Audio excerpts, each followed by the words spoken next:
Hey guys, Solomon here. I hope you are having a great day. Today's video, we're going to be speaking on how to become a better chess player. And in this video, I'm going to be giving you my thoughts on how you can hit that next level, right?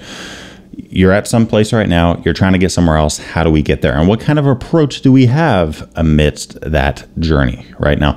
In most of my videos, we focus on the game itself. We focus on certain openings. We focus on the hippo, for example. We focus on tactics, endgames, grandmaster games that are instructive, all that kind of good stuff. In this video, we're not including a chessboard, and it's just going to be me and you.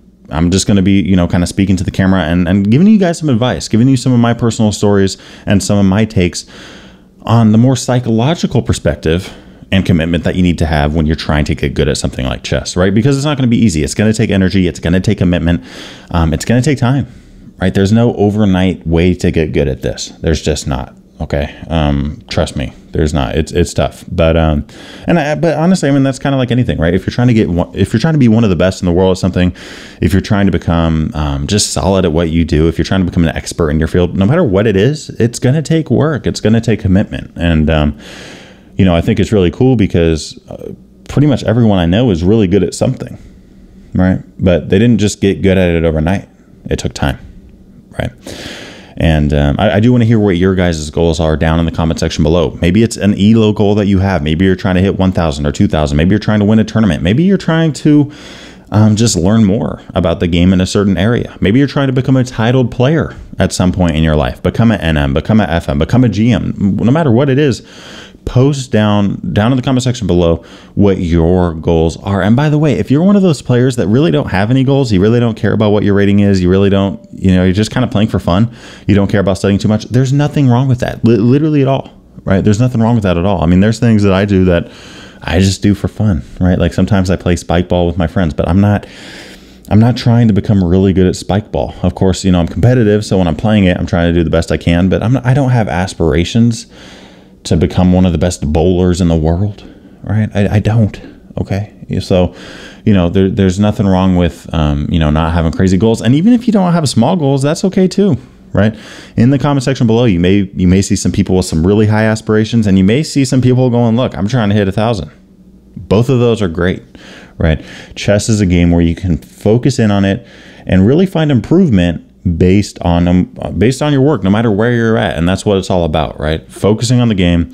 And, if you're trying to have fun with it, perfect. If you're trying to have fun with it and improve, no matter what your goal is, it is worthy of being celebrated once you get there, right? We don't want to fall into this rag race of, well, I hit 1,300, but there's so many GMs out there. Who cares? No, it's great. Like, honestly, applause to you, right? Like you wanted to hit this level and you did it, right? And that's amazing. So yeah, let me know down in the comment section below what your current goals are. I'm just gonna kind of riff a little bit in this video, and I mean, you could play this, if maybe you're your computer, maybe you're on the phone, maybe you're driving, right? I mean, this is one of those videos where you really don't need to see it as much as hear it, but yeah, I mean, let's just get into it. By the way, if you do like this kind of content and you want to see a little bit more of it, let me know down in the comment section below, and I will look to, just post, a few more videos like this, just kind of, face to face, giving some of my advice, some of my stories, and some of my perspective, right? But I'm going to start out by saying something that kind of annoys me. Okay, I'm going to be honest, and people are trying to be nice when they say this. And first off, shout out to my guy, Walter Reed. A conversation that I had with him during one of our chess lessons kind of inspired this whole video. I never really thought too much about making a video like this, just speaking face to face with you guys, but we were talking about it, and not just talking about the game itself, but kind of talking about the psychological and the committal approach that you need to have to get good at anything, including chess, right? So I thought I'd share some of that with you guys, but here we go. What annoys me? It annoys me a little bit when people hear that I'm a national master, or hear my rating. Maybe they ask me what my rating is, or they ask me what I do for a living, and I tell them, or whatever it is. And they go, gosh, you're really smart. Like, you're really talented. I mean, I can't do that, right? I can't calculate like that. I'm not good at strategic games. Like, you must just be really smart and, gifted in this game. I mean, how do you even see that far? All that kind of stuff. Guys, I don't think of myself as overly talented at all, honestly, when it comes to chess, right? A lot of people see my level of play and they just go, wow, you're really good. I mean, I wish I was that smart or whatever. Guys, it has nothing to do with being smart. It all has to do with putting the work in, right? When I was a kid, I studied 5 hours a day for 7 years straight. That's what it was. That's how I got good at chess. I'm just being honest. That's how I got good. I wasn't good overnight. There's actually a lot of other people that I can think of that were more talented than me in the sense that they kind of picked up on stuff faster. They didn't have to study as much to hit certain rating tiers that I did. But I loved the game. I was obsessed with it, and I studied 5 hours a day or more, right? But I'm guessing probably around 5 hours a day for 7 years straight. Okay, from the age of 7 to 14. And that wasn't imposed by my parents or anything like that. I just loved the game. I was obsessed with it. I loved to spend time in chess books, going over grandmaster games, learning more about openings, all that kind of good stuff. And I got up to an in-tournament rating of 2163, I think, as my peak at the time. And then after that, you know, I kind of took a 10-year break from really getting into chess. I started playing basketball because I'm 7-1.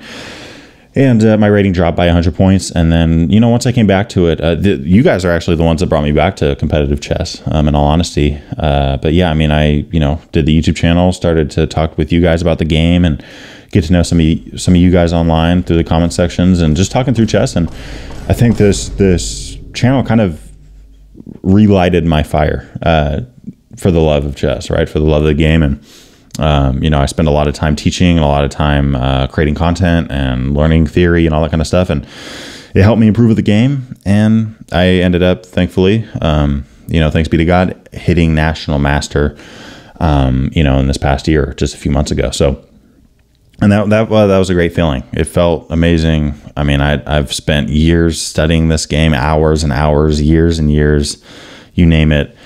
And it felt amazing, but I'm going to be honest. It took me 18 years from the start of playing chess, right? It took me 18 years to hit National Master. Okay. And that's not some people do it a lot faster. I probably could have, if I didn't play basketball for so long, but that being said, it took time. It took effort. It took commitment. It's not like I was just good at it. And that's, I guess that's what annoys me is sometimes, you know, people will see someone that's really good at something and go, wow, like you're just so good at music. Like, I wish I had that kind of ear. They probably weren't that good when they started, but they put the time in, right? I was not good at chess, guys. I was not that good, but I put the time in, right? I got coaches. I invested in videos. I invested in books. I spent time studying, and over time I got better, right? But it's going to take work, right? Again, 5 hours a day for 7 years is how much I was studying. Okay. And there's no shortcuts. There's no secrets to becoming good at chess overnight. And you're always going to be growing, right? I guess what I want to shield you guys from is thinking that if you study one opening and you learn it really well, that you're just going to all of a sudden hit 2,000, 2,300, 2,500. It doesn't work like that. You really got to get good at everything. You got to get good at endgames. You got to get good at the middle game positional stuff. You got to get good at opening theory. I mean, and all that's important. And it all helps, right? Like I talk all the time about the hippopotamus defense, but if you just focus on the hippo all the time and you never focus on the end game, your ceiling is only going to be so far. Now, at the same time, if you only focus on the end game and you never study anything like the hippo or any other opening that you play, it could be the French or whatever you play, there's a level of kind of a ceiling there too, right? And that said, I don't want to freak you guys out and make you think that you got to study 20 things at a time. Focus on one thing and get really good at it, but then move to the next one, right? Make sure that you're constantly kind of having a well-rounded approach to your studies, right? And I have, you know, focused a lot into teaching the hippo, and I do have a course on it. And by the way, if you are wanting to learn more about the hippo and focus a lot of energy there and really get that part of your game nailed down, I have a 30% off discount for the month of December. Okay, so all you got to do, you just got to go to Gumroad, which is where I sell my courses. Go to the Hippopotamus Defense or the Ponziani opening, either one. Plug in the discount code Christmas 2023, and you're going to get 30% off of either of those courses or both if you purchase both. Okay, so 30% off, and this is only good for December of 2023. Okay, you gotta get these before we hit the month of January. Okay. And if you have any questions, just let me know down in the comment section below. But I put a lot of work into them, and a lot of people have benefited from them so far based on the input I've received. And I hope that you as well will grow in your knowledge of the game, you know, by looking into these courses. So But again, when you do get the course, make sure to put in that discount code Christmas 2023 so you do get that 30% off the price. Okay, so you get it for a little bit cheaper. So all that said, right, I don't sit here and tell you guys, hey, if you just get my course, you're going to be the best player ever. I do think it can help you quite a bit, right? I think it can help you. And there's parts of the game of chess that can really help you. Getting a good coach can accelerate your progress. Investing in a course can accelerate your progress. Watching the right YouTube channels, doing tactics, all that kind of stuff accelerates your progress, but there's still an understanding that it's going to take time to get where you want to be, right? And, you know, one other thing I want to say, you guys, you know, if you're really trying to get good at something like chess, you got to throw yourself into it. And you know, it hurts to lose. I don't even know how many games I've lost. Honestly, I should look that up. In my over the board tournament career, I've lost a lot, right? And you know, thanks to, you know, studying and you guys and all the years I put into it, and then finding the hippopotamus defense, my win weight, my win rate, not win weight. Come on, Solomon, went way up once I started playing the hippo. But overall, I mean, I've lost a lot, right? And chess is one of those games where you're gonna lose. There's just no way around it. It's interesting. If you're in, like, you know, MMA or boxing, or MMA is not the best example, but if you're in boxing or if you're in certain kinds of sports, you can kind of have a good amount of success the whole way up. But chess is one of those brutal games where you're going to lose a lot and there's no way around it, right? Even if you're accelerating, right? Even if you're constantly going up and rating, up and up and up, at some point you're going to hit a wall. And even when you are accelerating, if you look at your win rates, there's a lot of losses in that column too. Okay. So it's one of those games where you have to be willing to fail. And if you guys are really trying to get good, I recommend playing an over the board tournament. It's a lot of fun. It is intense, but it's going to help grow you as a chess player. And I would be shocked.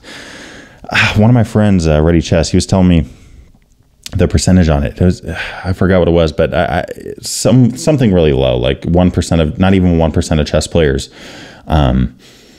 ever go to a chess tournament, something like that. I forgot exactly what it was, but a very low percentage of chess players ever play in an actual over the board tournament. So in one sense, if you play at a tournament, even if you lose all your games, guess what? You're one of the best chess players out there, like for real, right? And then once you are in that tournament, maybe you're the bottom. Maybe you're the bottom of the chess players in tournaments, but okay, that's great. That's a great place to be, right? Every time you fail, every time you lose a game, every time you draw a game barely, every time you win a game is a chance to learn and get better at the game itself, right? So I recommend you guys, if you're really trying to get good, don't be afraid of failure, right? I hear people tell me, I just got to get to a certain rating online and then I'll feel ready to play over the board. Guys, you'll probably never be ready to play over the board until you get there, right? I've it's hard to explain to someone that hasn't played in tournament chess, but it is so brutal. It's so intense at times. And it's just so rare, if not impossible, for someone that's never played over the board to just start playing it over the board tournaments and just winning everywhere. Okay, it's going to take work, and it's a different game. It's a whole different thing. Playing online to playing over the board, it is the same game, but the time, you know, over the board chess versus the time you spend on an online game, as well as the distractions and all that kind of stuff. It's just it's different. It's a different animal. Okay. But I'm not trying to deter you. I'm trying to encourage you, right? Like, honestly, it's a lot of fun. And you might not win every game, but that's okay, right? It's a chance for you to grow as a player, as a person, make some friends, get out there. And, you know, okay, once the tournament's over, let's say you're 2 out of 5. Let's say you're 5 out of 5. No matter what you are, you can go back home, plug those positions into Stockfish, and, you know, look at it over with your coach, all that kind of good stuff, and go, okay, where am I doing well, and where do I need to fine tune my game? Right. So those are some things to think about. Okay. So again, if you're trying to get really good at chess or really good at anything, it's going to take time. It's going to take commitment, and you're going to have to do the hard things. You're going to have to go up against people that are better than you at it and be willing to learn, right? Humble yourself and be willing to learn, right? The person that thinks they're the best usually isn't. Okay. Now, sure. Some of you guys are like, well, Magnus Carlsen says he's the best. Okay, sure. Okay. You got me. Okay. But most people that you have this approach that I know everything and I don't got to learn anything, they're not very good. And if they are, they don't stay there very long, right? Even if you look at Magnus Carlsen, he's constantly trying to better his game. If there was truly a chess player that didn't think they had any weaknesses, they would never study. They wouldn't study, right? But you see all these top GMs studying hours and hours and hours a day because they know that they got to keep fine-tuning their tactics, not just holding on to the current calculation that they have, but trying to improve it incrementally as well. And look, I got to be honest with you guys. Okay, I got to be honest. All right, I think some people focus too much on certain parts of chess than on others. Okay, I think the end game is one of those areas that so many players ignore. And again, you're only going to hit a certain level if you never focus on end games, right? Now, if you're not there yet, if it's a little scary to study end games, that's totally okay. That's totally okay. I'm dead serious. But at some point, I encourage you to go out there, right? There's a lot of people with good content on it. I've made some endgame videos. Gotham Chess has some really good videos, actually, that I've watched on endgames. Very solid. And there's plenty of other educational chess channels that have good content that is completely free, right? You could also look into chess books. Lev Albert has a really good chess endgame book. I believe it's the Fundamental Chess Endgames or something like that. I grew up on that as a kid. Lev Albert has some great content, specifically on theoretical stuff like the endgame. But yeah, I mean, the endgame is one area that I really encourage people to study. And sometimes I hear the argument, well, okay, how many times am I going to have knight and bishop versus king? How many times am I actually going to have, this kind of, bishop and pawn endgame? How many times am I going to have to worry about opposition, all that kind of stuff? Okay, interesting point, right? I'll give it to you. Some of these openings you may never reach. Right? For example, I've actually never reached a bishop and knight endgame, but that's still an endgame where if you learn it, you learn more about piece coordination, and knowledge in one area helps you in others, right? As I've talked about before on this channel, I did not think that studying all these openings and teaching you guys them and showing you guys the ideas would actually help my game as well. Because in my head, I'm like, okay, I'm trying to learn the Trompowsky as much as I can. I'm learning the theory. I'm looking at Grandmaster games. I'm looking at Stockfish, trying to see if there's any kind of novelties or anything like that. And then once I make a video, I'm trying to serve you guys with it. But in my head, I'm like, well, I'm not really going to play the Trompowsky in tournament chess, so this probably won't relate much. But it does, right? Because if you learn something in one area, it transfers to others. And knowing ideas in the game of chess is always helpful. Knowing ideas in music, no matter what you're doing. It's kind of funny I keep bringing music up because I don't even know music at all. But shout out to Gabe Miller Music, by the way. Great channel. One of my good friends who makes some solid content. I'll leave a link to his channel down below. But all that to say, I don't think that any knowledge goes to waste when it comes to something like chess. Okay, I don't. I think the end game is really something that people can focus on. Now, chess.com has this feature where you can play endgames against the engine, right? And go to chess.com, play against the engine if you do have one of the memberships that allows you to do so. That said, though, if you only play the computer, you're not going to get everything, right? Because some of this stuff is you just got to learn it. Right. So I actually do think there's some value in kind of throwing yourself in the fire a little bit, getting some of these positions, trying to figure it out. But then after that, go over it with your chess coach. Try to find a solution online. Try to find someone who can teach you how to play through these different end games, because it's not just going to help you in that end game, but it's going to help you learn the technique that you can apply to other areas of chess. And it's going to help your overall chess mind grow and the knowledge of the game as a whole. Okay. So end games is one area that I really think people need to focus more on. Just imagine any single time you get to the end game up a pawn or two, you just know you win. I mean, think about what is that going to do for your win percentage, right? Instead of getting to the end game and going, oh my gosh, I don't really know what I'm doing. You literally look at the position and go, I know how to win, and there's absolutely nothing my opponent can do to stop it. I know move for move, idea, theory, all that kind of stuff. I know how to win this. All right, 100%. I'm not gonna mess this up. Imagine what that would do for your rating and for your win rate and for your knowledge of chess. Right. I would also say focusing on the middle game is a huge thing. I would say focusing on openings, on the right openings, can also be helpful. I really do. Now, a lot of players put too much time on focusing on the opening, but that doesn't mean that focusing on the opening is bad. Right. I've spent a lot of time over my career learning different openings. Even before I ever did this YouTube thing, studying for tournaments, trying to learn ideas. I played a lot of different stuff. I played the Knight Orpheus Black. That was one of my main opening systems. As white, I played the Grand Prix. I played the Gyoko Piano. I played the Scandinavian for black for many years. I played the Nimzo Bogo Indian. There's a lot of different stuff that I went with, but it takes a lot of studying, a lot of work, but it goes a long way. Okay, as long as you're picking the right one. Now, there's some openings that I really do believe they kind of only work up to a certain point. Okay. I hate to say this, but in today's world, the King's Gambit is one of those openings that it's going to get you somewhere, but you can only go so far with it. At least that's how it is for most players. Okay. Let me think of it even like, the King's Gambit isn't even the worst, like literally at all. I mean, let me think of something else. The England Gambit for black with e5 against d4, giving up a pawn. That might work online. That might work over the board in some, against some lower rated players. But once you play a GM, for example, and you play the England Gambit against their d4, they are going to know move for move how to refute it every single time. Right? But then there's other openings that work no matter what level you're at. The Carl Con defense is a great example of that. I got students who play the Carl Con all the time. I also got, I'm looking at the top players in the world that play the Carl Con, right? So that's one of those openings that has a huge up range, right? I also think the Hippo has a pretty good up range as well. In fact, what got me into the Hippo at the start was looking at grandmasters and international masters losing to the Hippo. And I went, okay, like I don't really see grandmasters losing that much to the England Gambit. It does happen, but like over the board chess, it's kind of rare. So, but when I look at the Hippo and I see that these really strong players are either winning great games with it or are, great players are losing to it, that's when I kind of go, okay, there's something to this, right? So every opening has its range. Okay. Tactics. Guys, you can't do enough tactics. Okay. I could talk about this for days. There's nothing that studying tactics can do to make your chess worse. If you're doing it the right way. I mean, it's just good for your chess. What I recommend to you guys is to actually do really easy puzzles.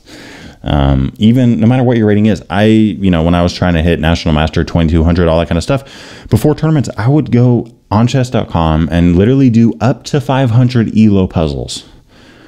Mate in one, hanging piece again, mate in two.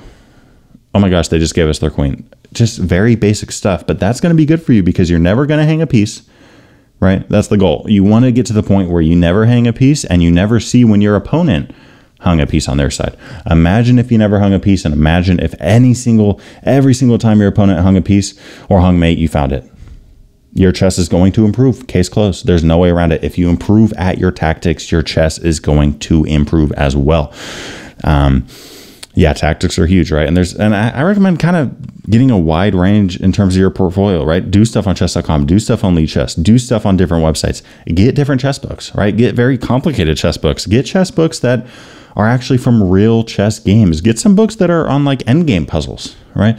Maybe get some books if you're into it that are, kind of a little bit weird, but they're made up puzzles, right? People that, have made this kind of an art, right? Where they're making up positions and they're telling you, okay, find the mate in 5, find the mate in 2, right?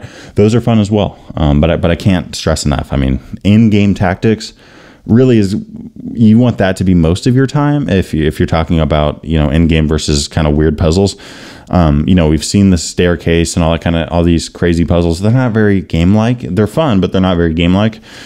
So I would say, definitely focus some of your energy on tactics and puzzles that have been reached in actual games.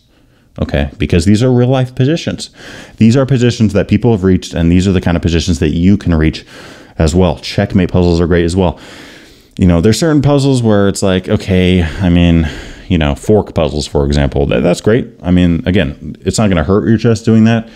At the same time, like, I know if I'm doing a fork puzzle, it's like kind of simple, like we're just finding a fork. But if you do checkmate puzzles, those can get very complicated, and it's going to give you a lot of different ideas to work with, okay, in your own game. So, I'm kind of talking a lot about different things.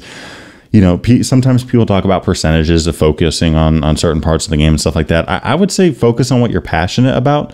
There's a lot to say about the term of being passionate about something, no matter what it is, including the game of chess, right?